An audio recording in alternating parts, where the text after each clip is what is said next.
Producer ആകാം എന്നുള്ളൊരു വലിയ ധൈര്യം വന്നത്? ഞാൻ തന്നെ ഹീറോ ആവുന്നു, ഞാൻ തന്നെ പ്രൊഡ്യൂസ് ചെയ്യുന്നു എന്ന് പറയുന്ന ഒരു ചെറിയൊരു കളിയാക്കലുണ്ടല്ലോ. വിനോയ് ചേട്ടൻ ഞാൻ വിനോയ് ചേട്ടൻ അവസാനിപ്പിച്ചെടുത്ത് നിന്ന് തുടങ്ങി. ഞാനല്ല ശരിക്കും ലോകത്തിൽ ആദ്യമായിട്ട് പ്രൊഡ്യൂസ് ചെയ്ത് അഭിനയിച്ച നടൻ. അങ്ങനെയല്ല ഹീറോ ആയിട്ട് അഭിനയിച്ചോണ്ടിരിക്കുന്നു. അപ്പൊ അതിന്റെ ഇടയിൽ തോന്നുവാണ് ഓക്കെ എനിക്ക് ഈ ലാഭം ഞാൻ തന്നെ പ്രൊഡ്യൂസ് ചെയ്യാം, അപ്പൊ എനിക്ക് കിട്ടുന്ന ഈ ലാഭം കുറച്ച് കൂടുതല്. അങ്ങനെയായിരുന്നോ ഈ സിനിമയിലോട്ട്? പ്രൊഡ്യൂസർ എന്ന് പറഞ്ഞാൽ എപ്പോഴും ലാഭം മാത്രം ചിന്തിച്ചുകൊണ്ടിരിക്കാൻ പറ്റില്ല, ഇതിൽ നഷ്ടം എന്ന് പറയുന്ന കാര്യം കൂടി ഉണ്ട്.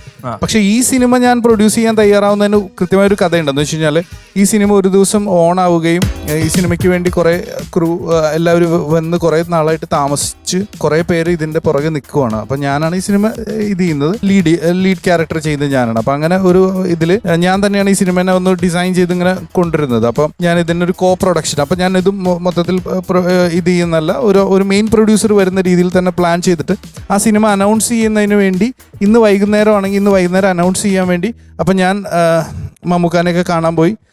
ഇങ്ങനെ പോയിട്ട് ഇങ്ങനെ പറഞ്ഞു ഞാനിങ്ങനെ ഒരു സിനിമ തുടങ്ങുവാണ്, അപ്പോൾ ഇതിൻ്റെ വൈകുന്നേരമാണ് ഇതിൻ്റെ അനൗൺസ്മെൻ്റ് എന്ന് പറഞ്ഞു.